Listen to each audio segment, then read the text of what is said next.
Bismillahirrahmanirrahim. So, welcome to our today's class. How are you all? Yes, I'm also fine. First of all, খেলা দেখেছো কারা কারা আজকে?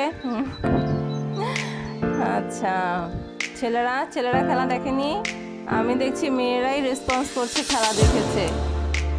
ছেলেরা কি খেলা দেখে না, নাকি খেলা দেখারও সময় নাই ছেলেদের? আচ্ছা, দেখেছে। আচ্ছা, দুজন হাত তুলেছে। I think we can start our today's class. So, as we all know that it is English grammar and composition class. আমাদের আজকে ইংরেজি দ্বিতীয় পত্রের ক্লাস, এবং আজকে আমরা যে টপিকটা নিয়ে আলোচনা করব, আমি তোমাদের সাথে একটা জিনিস শেয়ার করি, তোমরা বুঝতে পারবে। So this is our today's topic. আমার মনে হয় তোমরা দেখতে পাচ্ছ আজকে আমরা যে টপিকটা নিয়ে আলোচনা করব সেটা হচ্ছে কাউন্টেবল এবং আনকাউন্টেবল নাউন। আমরা কি এই টপিকটা সম্পর্কে আগে কখনো শুনেছি? সো আজকে আমরা খেলা দেখেছি না, খেলাতে ছিল না ব্রাজিল ভার্সেস আর্জেন্টিনা, মনে আছে? ইয়েস। সো আজকে আমাদের টপিকটাও দেখো, countable noun versus uncountable noun. Countable নাউনের এখানে ক্ষেত্রে তোমরা দেখো রেড কালার দিয়ে সুন্দর করে লেখা আছে উই ক্যান কাউন্ট। ঠিক আছে, কাউন্টেবল নাউনের মধ্যে বলা হয়েছে উই ক্যান কাউন্ট। তোমরা দেখতে পাচ্ছ না সবাই এই অংশটা? কাউন্টেবলের মধ্যে বলাই আছে যে আমরা এটাকে কি করতে পারি, কাউন্ট করতে পারি। কাউন্ট শব্দটার অর্থই হচ্ছে গণনা। এক্ষেত্রে দেখো ফর এক্সাম্পল, এখানে এক্সাম্পলে কি কি দিয়েছে, cat, woman, pencil, child, flower. ঠিক আছে, সব কিছুকেই আমরা গুনতে পারি। ফুলকে আমরা গণনা করতে পারি, পেন্সিলকে আমরা গণনা করতে পারি, ক্যাট বিড়াল আমরা কাউন্ট করতে পারি। So all this things are countable noun. আমরা কাউন্টেবল নাউন মানে কি বললাম, উই ক্যান কাউন্ট। ঠিক আছে, আমরা এটাকে গণনা করতে পারি। আর তার পাশাপাশি আনকাউন্টেবল নাউনের ক্ষেত্রে কি বলা হয়েছে দেখো, সেম কথা চাই। কাউন্টেবলে বলেছে উই ক্যান কাউন্ট, আর আনকাউন্টেবলের ক্ষেত্রে বলা হয়েছে উই ক্যানট কাউন্ট। আনকাউন্টেবল হচ্ছে আমরা গণনা করতে পারি না। ঠিক আছে, এবং এটাই হচ্ছে কাউন্টেবল এবং আনকাউন্টেবলের মাঝখানের সবচাইতে বড় পার্থক্য। কাউন্টেবলকে কাউন্ট করা যাবে, আনকাউন্টেবলকে কাউন্ট করা যাবে না। যেমন দেখো ফর এক্সাম্পল, এখানে কি বলেছে, milk, sand, rice, happiness, safety, তাই না? দুধ যদি 1 মগ দুধ দেই, তুমি কি দুধ কাউন্ট করতে পারবে না? কারণ এটা লিকুইড। মনে রাখতে হবে যে কোনো ধরনের লিকুইড যেই নাউন আছে সেটা কখনোই কাউন্টেবল নাউন হয় না, কারণ লিকুইড কখনো কাউন্ট করা যায় না। ঠিক আছে, তরল পদার্থকে কাউন্ট করা যায় না। তেমনিভাবে হ্যাপিনেস, সুখ, ঠিক আছে, সুখকে কি কাউন্ট করা যায়? আজকে যারা আর্জেন্টাইন সাপোর্টার আছে, তারা যারা খেলা দেখে সুখী হয়েছে, সেই সুখটাকে কি গণনা করা যাবে? না। আবার যারা হেরে গেছে, তাদের যদি কোনো কষ্ট হয়ে থাকে, তাদের যদি দুঃখ হয়ে থাকে, সেই দুঃখটাকেও কিন্তু গণনা করা যাবে না। সেই জন্য these all things are uncountable noun. So what is countable noun and what is uncountable noun, আমরা কি বুঝতে পেরে গেছি না? Okay, now take a look with this pictures. ছবিতে তোমরা কি দেখতে পাচ্ছ বলো?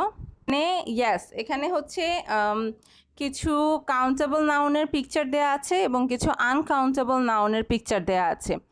যেমন ফর এক্সাম্পল, কাউন্টেবল নাউনের মধ্যে এগস আছে, বানানা আছে, অলিভ আছে, ফ্রাইজ আছে, burger, hot dog, Apple, carrots, tomatoes, watermelon, all these things are countable noun. তার পাশাপাশি uncountable noun হচ্ছে milk, flour, salt, sugar, jam, meat, rice, honey, tea, cheese. এই সমস্ত জিনিসগুলোকে কি করা যায় না,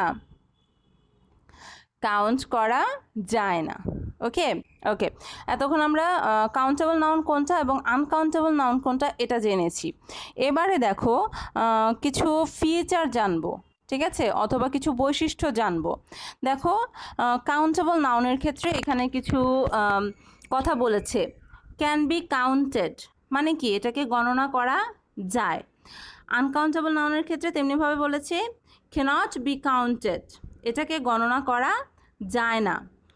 তারপরে কাউন্টেবল নাউনের ক্ষেত্রে কি বলেছে দেখো, can take singular or plural verbs. বললো যে কাউন্টেবল নাউন যেহেতু এটাকে গণনা করা যায়, এটা একটা হতে পারে, দুইটা হতে পারে, তিনটা হতে পারে, পাঁচটা হতে পারে, 10টা হতে পারে।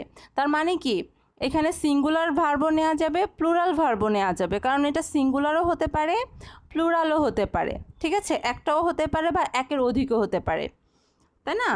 কিন্তু আনকাউন্টেবলের ক্ষেত্রে কি বলেছে দেখো, অলওয়েজ টেক সিঙ্গুলার ভার্বস।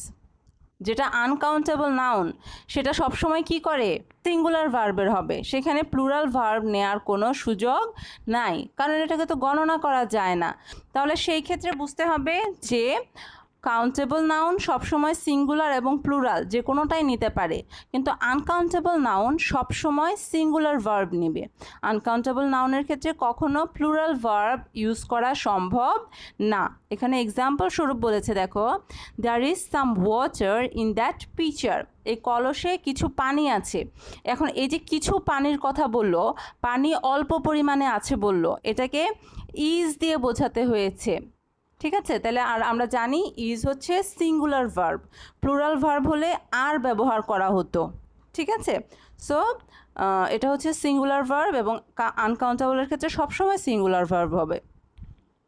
তারপরে 3 নম্বরে কি আছে দেখো, বলছে গো with a, an, the, my etcetera in the singular. ঠিক আছে, যখন সিঙ্গুলার নিবে, কাউন্টেবল নাউন যখন সিঙ্গুলার ব্যবহার হবে তখন এ, অ্যান, দি যে কোনোটাই ব্যবহার করতে পারবে। কিন্তু আনকাউন্টেবলের ক্ষেত্রে কি বলেছে দেখো, do not go with a, an, to etcetera. আনকাউন্টেবলের ক্ষেত্রে কখনো এ, অ্যান, হ্যাঁ, এবং তার পাশাপাশি টু এটাকে ব্যবহার করা যাবে না। সো এটা কিন্তু খুব ইম্পর্ট্যান্ট একটা টপিক, খুবই ইম্পর্ট্যান্ট একটা ফিচার। তারপরের একদম 4 নম্বরে আসো। 4 নম্বরে কি বলছে দেখো, কাউন্টেবল নাউনের ক্ষেত্রে কি হবে, can be used along with some, any, many, few in the plural. ঠিক আছে, যখন প্লুরাল কাউন্টেবল নাউন যখন প্লুরাল হিসেবে ব্যবহার করা হবে, সেখানে এই যে সাম ব্যবহার করা যাবে, এনি ব্যবহার করা যাবে, মেনি ব্যবহার করা যাবে। এখানে এক্সাম্পল হিসেবে বলেছে আই লাভ সাম ক্যারটস, আমি কিছু ক্যারট পছন্দ করি। দেখো ক্যারট মানে হচ্ছে গাজর, সাথে অ্যাস যুক্ত করেছে, তার মানে এটা প্লুরাল, সিঙ্গুলার না, কিছু ক্যারট। তাহলে সেই ক্ষেত্রে আমরা সাম ব্যবহার করতে পারছি। আর প্লুরাল আনকাউন্টেবলের ক্ষেত্রে বলেছে can be used alone or with, মানে আনকাউন্টেবলের ক্ষেত্রে এই যে সাম, এনি, মাচ, লিটল এগুলো ব্যবহার করাও যেতে পারে, নাও করা যেতে পারে। ঠিক আছে, so these are the features or these are the characteristics of countable and uncountable noun. ঠিক আছে, কাউন্টেবল এবং আনকাউন্টেবল নাউনের বৈশিষ্ট্য হচ্ছে এইগুলো। তো আজকে তাহলে যে অংশটা আমরা আলোচনা করলাম, সেই অংশ থেকে কারো কি কোনো প্রশ্ন আছে?